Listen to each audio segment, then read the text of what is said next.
जैसा कि मैंने अपनी वीडियो में कहा कि पूरे करबला को लाइटों से और फूलों से सजाया गया है। ये मंजर देखने के बाद करबला के इस खूबसूरत माशाल्लाह रास्तों को देखें, कितना खूबसूरत सजाया गया। सुभान अल्लाह। मौला अब्बास का रोज़ा सामने है और ये रास्ता जो है माशाल्लाह बहुत ही खूबसूरत लाइटों से सजाया गया है। 3 शाबान, 4 शाबान, 5 शाबान और माशाल्लाह जितनी भी खुशियाँ हैं आप सबको मुबारकबाद। 15 हो, 11 हो, सारी जनाब कासिम की आमद मुबारक, सारी शहजादे और शहजादियों की आमद मुबारकबाद। माशाल्लाह जी क्या बात है, बहुत ही खूबसूरत है। इतनी खूबसूरत ये वीडियो बना रहा हूँ, इसको ज़रूर आगे शेयर कीजिएगा। जो करबला नहीं आ सका घर बैठ के तो ज़ियारत करें।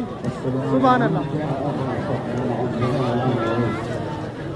सलाम करें मौला अब्बास को और मुबारकबाद माशाल्लाह जी। मौला अब्बास मौला हुसैन के रोज़े के सामने चाय तकसीम की जा रही है। इराकी चाय बड़ी मज़ेदार होती है और सामने मौला अब्बास का रोज़ा मुबारक है। ऐसी चाय और सभी आपको भी अल्लाह पाक नसीब करे। वाओ, इराक का करबला का सुकून ही अपना है।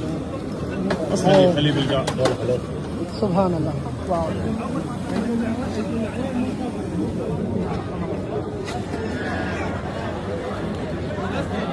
सर्दी में ऐसी चाय मिल जाए तो मज़ा आ जाए।